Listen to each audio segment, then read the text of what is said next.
I thought your choice of editing software would matter more. Not in a this editing software makes your video definitely better kind of way, but in a this editing software is right and the others are wrong kind of way. Like if you picked the wrong editor, you were just gonna be editing incorrectly. Premiere Pro users had opinions, Final Cut users had opinions, DaVinci Resolve users had very strong opinions. And it's real easy to believe that there is a correct answer. But the more I worked on different projects, the more that whole idea starts to fall apart. So yeah, I thought editing software would matter more. What? It's big so proud. Tell your moms, kids, it's big so proud. What?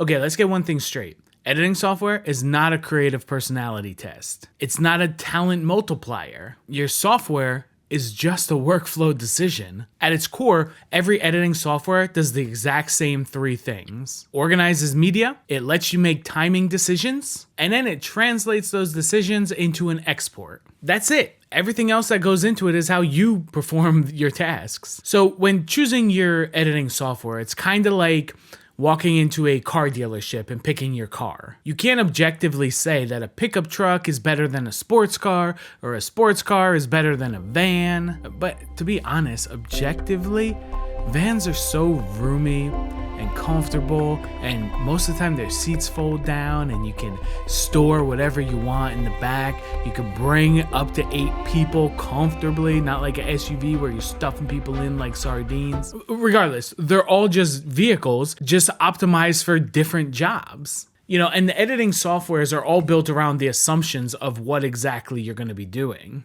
Assumptions like, are you working alone or on a team? Are you cutting fast or refining slowly? Are motion graphics a big part of the job? Is color a major priority? Are you delivering all at once or are you going to be constantly updating? That's why a lot of your editors feel different. You know, some are going to prioritize speed and responsiveness. Others prioritize color. Some prioritize collaboration and finishing. Some even prioritize charging you monthly fees that always seem to increase and never decrease regardless of how long you've had it. You know, every modern editor can cut a video. Even you, CapCut. What changes is just how fast certain tasks are, and then also what you're used to as the person behind the screen. You know, how much setup is required in order to get your editor working how you need it to. And you know, some software will assume you're trying to do something and how well that you balance yourself with what the software is assuming. Editing software doesn't decide what you make. It honestly just decides which decisions feel easy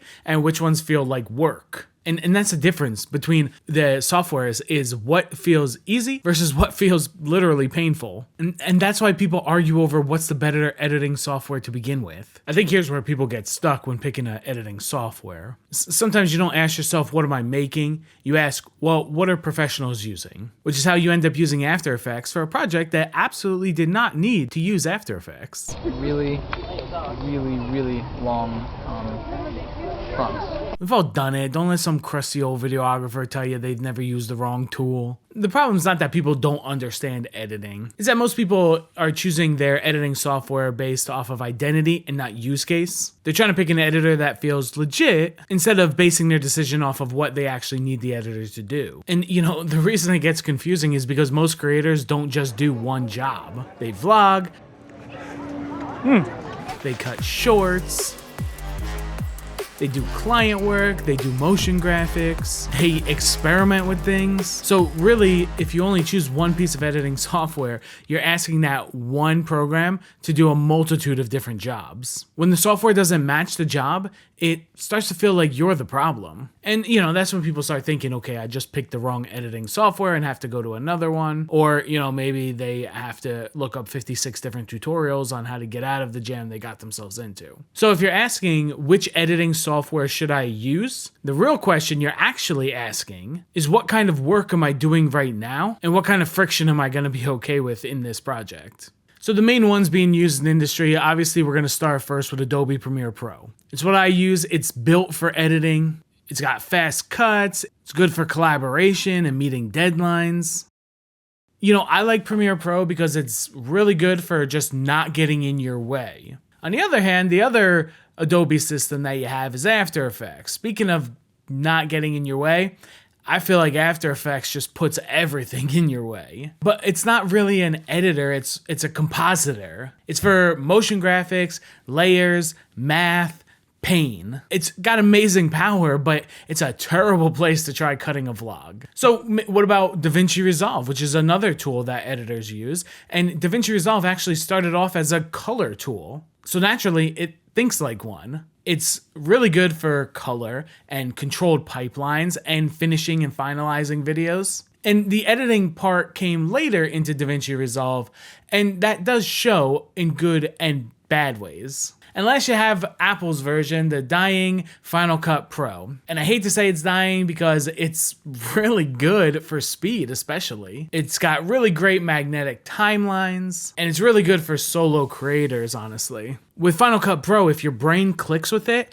it's super fast. If your brain doesn't click with it, well, then it's just chaos. So does editing software really matter? Well, yeah, just it matters when the job changes. It matters when deadlines change, teams grow, motion graphics are involved, color becomes critical, speed becomes survival. You know, it's not wrong to think that it would matter more. You just gotta think that it probably doesn't matter first. This is why the Pixel Pals creative hierarchy in low stress, low pressure, budget realistic outcomes list has editing software choice all the way ranked down in tier 7. That's below things like your lens choice, color grading fundamentals, your codec and bit depth, but it is above things like your brand loyalty, your decision to overshoot for absolutely no reason, and bringing that one piece of gear that you swore would fix everything. Your editing software is not gonna create the quality. It supports your quality after that already exists. The bottom line is it belongs late in the chill bro hierarchy. And that's not because it's unimportant, it's just conditional. Your editing software is not gonna help you fix decisions, it's just gonna help you make them faster. Editing software arguments stick around because they're easy. They're visible, they're tribal, they feel like you're producing and being productive by adding something to the conversation. Anybody can make a video that tells you 5 reasons why Premiere sucks. I use Premiere all the time, and I could give you 10 reasons why Premiere sucks. You know, if you're not actually working in this workflow, it's much easier to say that you're gonna change editing software or one editing software is worse than the other. It's not that hard to change your workflow to meet your goal. So unlike your high school GPA that you still think about for some reason, editing software actually does matter. And yeah, you know, this is what Pixel Pals is all about. Questioning things that we think matter and figuring out where they actually belong. If that kind of thinking helps you make better videos, or at least stress less while making them, then you might want to stick around. But don't subscribe or else Jimmy's gonna make me make more of these videos. So please don't like this video or subscribe to Pixel Pals at Pixel Pals Live. The Pixel Pals Live. Anyway, tell your moms, tell your kids, Pixel Pals. It's Pixel Pals. Pixel Pals roll a scene, every cut's a brand. What? Lights, camera, action, gotta keep it in demand. Rigs run smooth, view from the heights we climb. The opposite of poker, you can't beat the one of a kind.